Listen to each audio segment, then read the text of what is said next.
Di situasi pandemi seperti ini kita nggak bisa sendirian. Oke.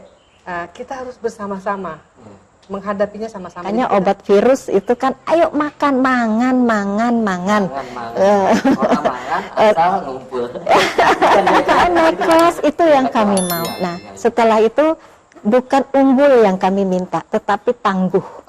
Ya, jadi kalau unggul itu kita cuma jadi yang terbaik, tetapi belum tentu ketika kita bersaing itu menjadi pemenang. Tapi kalau tangguh dimanapun kita, dia akan jadi pemenang.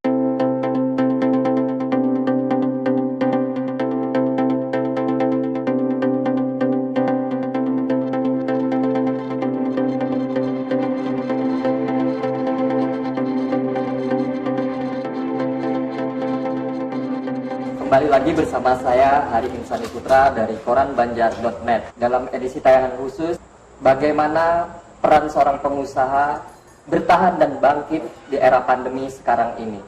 Nah, saat ini di samping saya sudah ada dua orang pengusaha, ibu-ibu cantik. Terima kasih. Waalaikumsalam. Mungkin bisa memperkenalkan diri dulu, ibu yang di samping kiri saya, siapa namanya, Bu? Ya, terima kasih. Nama saya Emma. Ibu Emma. Ya, Bu Emma. Jadi produk saya bakery. Roti, Bu ya? Roti. Ya, jadi ibu ini pelaku UMKM, Bu ya? Pelaku UMKM. Belajar ya, belajar. Usaha gitu, usaha. Bu ya? Oke, nanti kita akan ngobrol lebih jauh, Bu ya. Mungkin ibu yang di depan saya bisa memperkenalkan diri. Terima kasih. Nama saya Iswi. Ibu Iswi. Iya, jadi saya owner Pian Food. Dan juga beberapa untuk makanan-makanan ringan dan berat di sini. Siap. Jadi pemirsa, seperti yang saya bilang tadi, ibu cantik yang di samping saya ini, beliau adalah seorang pengusaha yang berdomisili di Kota Banjarbaru. Mungkin saya mulai dari Ibu Emma dulu, Bu ya. Jadi sudah berapa lama, Bu, usaha roti ini, Bu? Kalau untuk usaha roti UMKM yang brandnya merek saya sendiri, sejak pandemi dimulai. Jadi bisa dibilang ibu ini nekat gitu ya. Orang pada tiarap, ibu malah buka usaha gitu, Pak. Ya, karena dulunya saya marketing yang biasa di luar, diminta untuk terus di rumah karena peraturan pemerintah. Saya ada ide-ide untuk buka usaha online. Oh, justru di era pandemi ibu melihat itu sebuah peluang usaha gitu ya. Luar biasa sekali Ibu Emma. Mungkin gini, Bu, sesuai temanya mungkin saya mau tanya nih, dampak dari pandemi ini sendiri, Bu, tidak memberikan dampak serius terhadap usaha yang ibu jalankan?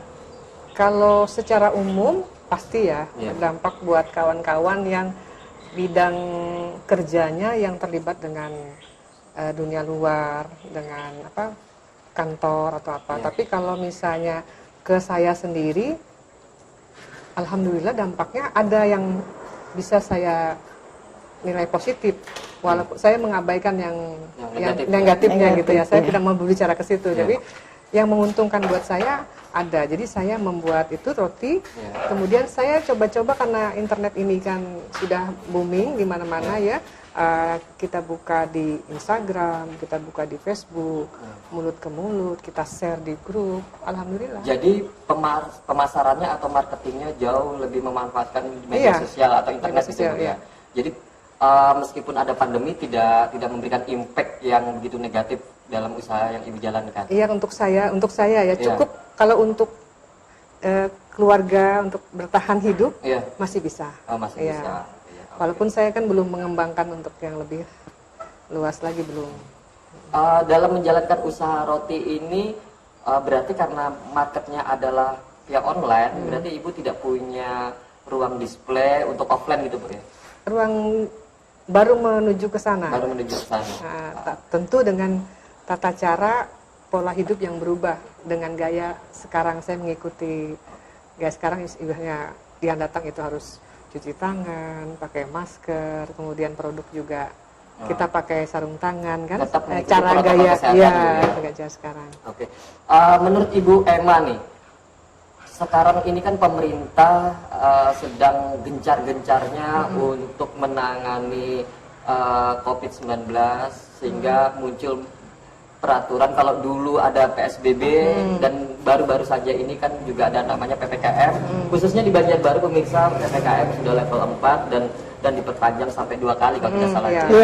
Nah, ini Ibu Emma, kira-kira kalau Ibu Emma tadi menceritakan akan membuka display secara offline, kira-kira kalau PPKM ini berlangsung lagi, kita tidak tahu Bu ya, apalagi kalau misalnya sampai Desember, kira-kira itu bisa menyelamatkan dunia usaha tidak Bu? Mau tidak mau ya, kita kalau ingin terus bisa bertahan, kita ikutin dulu peraturan pemerintah ini seperti apa, supaya satu kita tidak diberi warning sama pemerintah setempat, ya kan, misalnya kayak mengumpulkan massa atau misalnya kita membuka sampai malam hari gitu. Nah, kita ikutin dulu peraturannya. Nah, nanti kalau untuk sekedar marketnya kita sesuaikan. Misalnya kita kan bisa ada Gojek, GoFood. Saya rasa untuk PPKM pemerintah tidak melarang 100% untuk masyarakat membeli, apalagi ini makanan ya. Nah, bisa diatur, saya pikir. Berarti Ibu juga masih artinya melihat dari PPKM ini mungkin ada yang berpandangan bahwa ini menyulitkan dunia usaha Bu ya. Tapi justru dari kesulitan tersebut Ibu juga melihat semacam ada secercah cahaya gitu ya, untuk bisa bertahan. Semacam tadi layanan online gitu ya. Oke. Begitu cara bertahannya Bu ya. Kebetulan sama Bu Iswi kita orang-orang yang positif, yang bersemangat. Gitu. Jadi kami dalam grup juga kami tanamkan mengabaikan hal-hal yang sulit. Luar biasa sekali pemirsa. Jadi saya bisa belajar banyak dari Ibu Emma, tentunya bagaimana tetap bertahan dengan pemikiran positif di era pandemi, khususnya juga ada PPKM ini. Mungkin selanjutnya saya mau bertanya kepada Ibu Iswi. Sehat Bu ya? Alhamdulillah sehat. Gitu kan. Saya alhamdulillah sehat. Ibu Iswi lebih dominan produknya apa Bu? Ini adalah makanan berat ya. Jadi Pian Food ya. Dan lebih kuatnya sekarang itu kan take away ya. Jadi take away inilah yang membuat kita bisa hidup gitu. Jadi dimanapun mereka masih bisa melihat gitu. Tidak datang ke sini tapi bisa di Instagram, di Facebook, kemudian teman-teman. Betul. Dan kita punya komunitas namanya marketing. Ya, jadi di sini kelompok-kelompok UMKM Banjarbaru dia masuk ke dalam marketing itu. Di sana diminta oleh grup ya, diminta oleh Bu Emma, saya itu sebagai polisinya di situ. Jadi kalau ada posting-posting yang berbau bukan marketing itu langsung di kick out. Ya, jadi harus semuanya. Satu syaratnya harus optimis bahwa bagaimanapun kita harus punya motivasi positif, itu yang dikatakan Mbak Emma tadi. Nah, kemudian yang kedua, tidak menyalahi langkah-langkah yang telah diberikan oleh pemerintah. Kita disupport oleh pemerintah, bahkan koperasi itu izin-izin kita disupport, bagi yang belum berizin kita latih gitu. Dan di fase pandemi, alhamdulillah ya teman-teman malah bersemangat. Ada yang ini saya produk ini ya, namanya pisang gosong. Pisang gosong. Sepanjang namanya pisang gosong, waktu itu Amang Denny ngabisin ini nih banyak sekali ya, karena dia tidak mengira bahwa pisang gosong itu ternyata nyaman gitu. Nah, jadi kita memblow up yang negatif dianggap orang, kita buktikan bahwa itu bisa positif. Luar biasa pemirsa. Bagaimana membangun mental kita dari negatif menjadi positif. Jadi ini tayangan yang luar biasa pemirsa. Dari saya sendiri bersyukur sekali punya narasumber yang luar biasa. Oke, saya lanjutkan lagi Bu Iswi. Ibu Iswi ini kan lebih dikenal dalam dunia usaha adalah pelaku usaha di Pian Food Bu ya. Betul. Dan Pian Food ini juga yang kita ketahui dunia usaha yang berjalan bukan kemarin sore, sudah lama sekali. Nah, tadi Ibu Iswi menyebut tentang program dari pemerintah selama PPKM ada istilah take away, kan, belanja bawa pulang. Nah, kalau boleh tahu Bu, dari take away ini dengan sebelumnya yang tidak ada sebelum pandemi, dari hasil Bu, apakah sama atau ada penurunan signifikan sekali atau justru lebih tinggi? Kalau dilihat dari awal 8 April 2019 itu memang terjadi penurunan. Tidak bisa kita pungkiri, posisi pandemi membuat kantong itu tidak tebal seperti dulu. Iya Bu, tipis banget gitu kan. Jadi, semen. Jadi karena seperti itu kita bisa tetap bersyukur bisa jalan gitu. Masih bisa jalan, masih bisa buka kegiatan, masih bisa buka pelatihan gitu. Kalau dulu memang di awal-awal itu setiap instansi hampir tidak pernah lowong dalam 1 bulan. Jadi dalam 1 bulan itu 30 hari itu bahkan ada tempatnya, ada yang di sini, ada yang VIP juga, ada gazebo, itu full semuanya. Jadi omset kita itu ya bisa kita tersenyum lah di setiap hari gitu. Tetapi di fase pandemi awal di Februari 2020 itu sudah mulai Maret, itu sudah mulai kerasa. Tetapi di situ kita tidak tahu jalannya bagaimana. Oh iya. Ya, di awal itu kita masih belum tahu, oh karakter pandemi itu gimana sih, karakter virus ini gimana, karakter masyarakat gimana. Di pertengahan bulan Juni 2020 ya, jadi masih kaget, masih trauma, ada yang orang takut gitu kan. Jadi kita akhirnya belajar, terus belajar, tetapi berkat marketing di teman-teman komunitas, kemudian ada Gekrindo juga memberikan kami semangat, Gerakan Ekonomi Kreatif Indonesia. Ya, jadi kita memang gabung di sana, itu yang memberi komunitas kita semangat. Bahkan di fase-fase pandemi ketika orang lain itu pesimis, kita mendirikan Koperasi Mitra UMKM Sejahtera. Koperasi Mitra UMKM Sejahtera. Jadi isinya yang dari Gekrindo dia harus jadi gabung, lalu kemudian membentuk koperasi, dan itu disupport, dan alhamdulillah dalam beberapa waktu usaha-usaha kita semakin meningkat.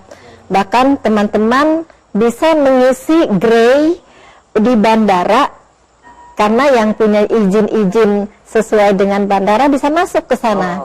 Gitu. Jadi kita memberi support kepada teman-teman, ayo yang belum punya IRT ya, izin untuk usaha, kemudian beberapa halal belum, kita himpun, kita buat lagi kelompok-kelompok baru, dan kita usulkan lagi ke koperasi gitu. Ini kalau mendengar dari penuturan 2 narasumber saya pada siang hari ini seperti terasa sekali aura positifnya pemirsa. Betul, iya. Hampir-hampir tidak ada keluhan, hal-hal yang menyeret kita untuk berpikir negatif. Nah, karena ibu-ibu adalah pelaku di dalam UMKM Bu ya, UMKM, saya ingin tanya nih Bu, karena UMKM ini kan sekarang sangat pemerintah sangat concern. Betul. Concern dalam mengurusi para UMKM. Betul. Nah, selama pandemi Bu, selama pandemi kemudian ada tadi PSBB, PPKM, peran pemerintah sekarang Bu, peran pemerintah daerah kepada UMKM. Mungkin Ibu Emma atau Ibu Iswi bisa menjelaskan. Yang saya rasakan itu semakin merangkul. Justru semakin merangkul Bu. Merangkul. Kita ketika saya bicara teman-teman, pertama ya optimisnya dari teman-teman, ayo kita kumpul gitu kan. Mereka kita ajar atau kita ajak untuk cerdas mandiri. Jadi jangan selalu bahwa UMKM lalu kita minta bantuan, kita sedih gitu. Jangan, sebenarnya kita malah semangat gitu.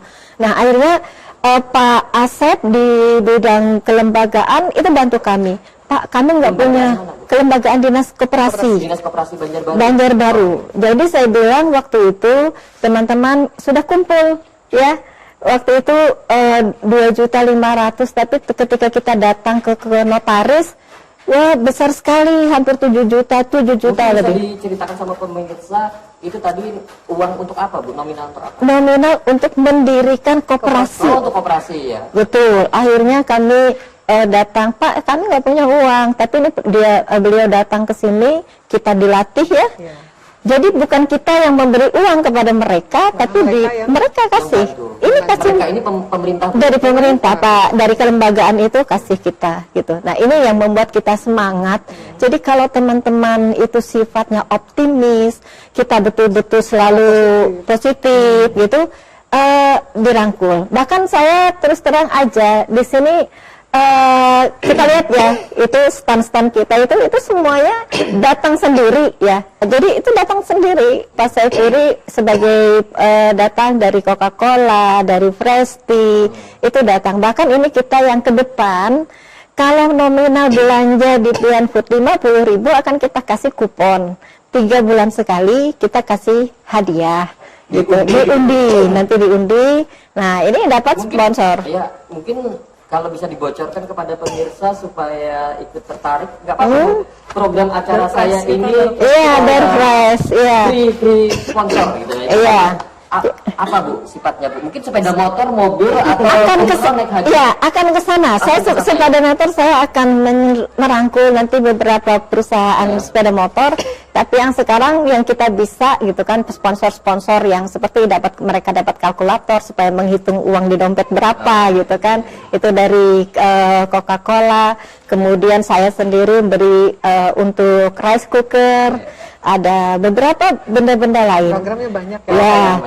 Dan mudah-mudahan yang nonton program ayo belanja ke Pian Food. Selain belanja ke Pian Food, ini saya promosi gratis aja nih. Selain belanja ke Pian Food untuk mendapatkan hadiah tadi, juga pihak-pihak di luar sana juga bisa terlibat untuk memberikan sponsorship Bu ya. Betul, iya. Dan satu budaya yang kita hidupkan dengan Mbak Emma. Jadi setiap ada kegiatan seperti ini, misalnya ketika pelatihan atau ketika kita rapat bulanan, selalu ada door prize. Door prize. Iya, bisa sampai 20 door prize itu. Jadi ada yang kemarin itu semua yang hadir kita kasih door prize. Nah, gitu Bu kasih door prize itu. Itu ikhlas. Ikhlas. Jadi pemirsa kalau udah bicara ikhlas, Iya. artinya tidak bicara uang lagi. Bahkan teman-teman itu ada barang ya tadi. Ini ya dari kita gitu. Ada juga ketua Kopmusnya itu Pak Adi gitu. Jadi dia punya payung, punya baju kaos, punya baju batik. Jadi gotong royong. Gotong royong. Saya punya sabun, saya kasih sabun. Saya kasih punya odol, saya kasih odol. Jadi apa saja kita terima gitu. Saya beri kalkulator. Iya.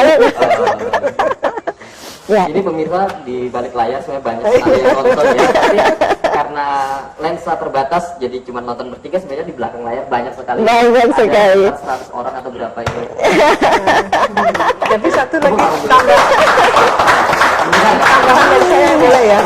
Boleh. Jadi tambahannya gini, di situasi pandemi seperti ini kita nggak bisa sendirian. Oke. Kita harus bersama-sama. Menghadapinya sama-sama. Jadi kita berkumpul, berkomunitas, kita sharing. Kita sama-sama dalam saya nggak mau bilang kesulitan, dalam kendala. Oke lah, kita ada kesulitan gitu Bu ya. Tidak boleh kesulitan, Tidak boleh ada kesulitan gitu, jadi Bu, ya? kendala. Oh, ada kendala. Jadi, dengan kendala ada COVID wabah seperti ini, kamu pasti terkendala. Iya, kamu terkendala. Kita berkumpul. Makanya terbentuk kelompok kita Kelompok-kelompok ini. ini. Ya. Orang-orang yang terkendala, satu ada punya ide, satu punya ide, Iya. akhirnya kita kuat. Mungkin seperti Nanda juga mungkin kumpul dengan tim. Saya sebenarnya di sini juga Ya sedang mencari energi positif ini. Iya. Jadi kesulitan bukan tidak ada, tapi kami tidak ingin membicarakannya. Iya. Kami menutupnya dengan Hanya positif. dengan Dengan solusi-solusi. solusi-solusi. Karena itu adalah bagian dari doa juga. Bagian dari doa. Nanti didengar sama yang Luar di atas. biasa sekali Ibu Emma. Mungkin ini Bu, ini terakhir. Ya.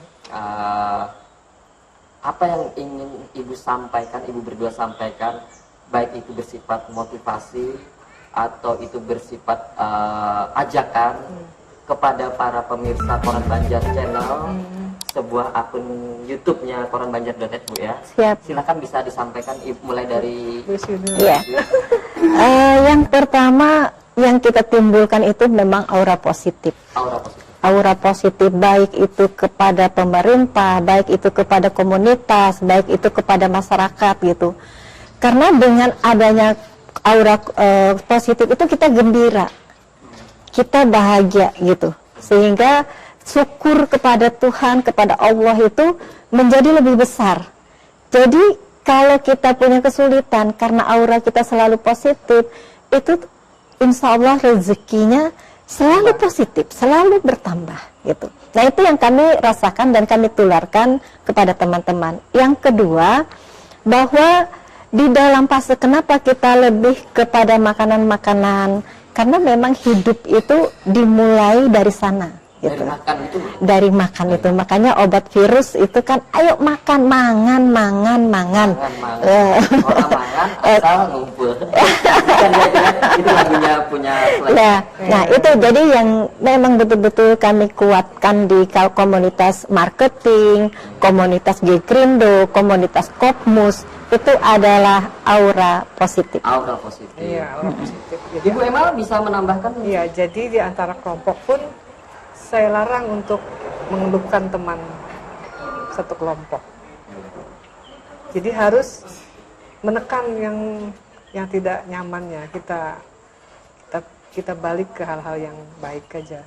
Jadi supaya kita dalam kelompok itu saling mendoakan dan saling support. Dan Saling terasa ya, Bu ya? Iya. Terasa hasilnya. Sekali. Terasa, iya. Saya jadi penasaran sekali ini bagaimana sebenarnya. Nanti lebih dalam ya kita. Iya. Ingin jauh sekarang bagaimana komunitas atau kelompok yang Ibu Emma atau Ibu Iswi sebutkan tadi kok sepertinya luar biasa sekali ya menyebarkan virus positif. Gitu kan. Mungkin bisa masuk di grup marketing kita nanti. Nanti kita masukkan, iya. WA aja sih, grup. Jadi yang ini juga bahwa di dalam yang kita lihat ya, perkembangan positif itu memang betul-betul mempositifkan. Jadi produk misalnya, jadi kayak Mbak Emma, oh aku cuma di awal waktu itu cuma target cuma 500.000 deh sehari gitu. Tapi kemudian sekian bulan, 6 bulan ya. 6 bulan kemudian, Bu Iswi, target saya sudah naik berapa? 5 juta gitu. Jadi 10 kali lipat target. Targetnya semakin meningkat gitu, kuat gitu kan. Saya juga awal-awal ya ketika saling dorong. Ayo biar aja gitu, menguatkan. Jadi bangun pagi itu lihat Om Bay apa. Gitu ya. Saling mendoakan. Kalau ada share positif, kami share. Oke, itu tadi pemirsa obrolan ringan ya, obrolan ringan kami tentang bagaimana seorang pengusaha bertahan dan bangkit di era pandemi. Kalau ingin disimpulkan adalah bagaimana bertahan dengan pikiran positif, itu jauh lebih penting karena dengan pikiran positif di situ adalah wujud syukur kita kepada Allah Subhanahu wa taala, Tuhan Yang Maha Esa, sehingga dengan bersyukur itu tadi Allah pun akan menggantinya dengan nikmat rezeki yang lebih banyak lagi. Betul. Oke, Ibu, mungkin ada yang ingin disampaikan sebelum saya closing nih? Iya, yang boleh saya ini kan bahwa peningkatan sekarang kita kan cuma jualan nih. Iya. Lalu kita membeli, gitu kan? Iya. Jadi keinginan saya sampaikan juga dengan koperasi, Pak, saya tidak hanya ingin menjual dan membeli, tapi ingin memproduk. Saya ingin punya pabrik, saya bilang. Jadi yang ke depan jangan hanya jual beli di situ, tetapi produk yang semakin meningkat. Apa kata mereka? Saya ingin ada produksi pengalengan, saya ingin ada produk kerupuk, saya ingin ada produk industri beras rakyat. Lebih ke industri, sehingga mereka teman-teman, level dong artinya Bu ya. Betul, UMKM naik kelas itu yang kami mau. Nah, setelah itu bukan unggul yang kami minta, tetapi tangguh. Ya, jadi kalau unggul itu kita cuma jadi yang terbaik, tetapi belum tentu ketika kita bersaing itu menjadi pemenang. Tapi kalau tangguh dimanapun kita, dia akan jadi pemenang. Oke, luar biasa sekali pemirsa, ini motivasi yang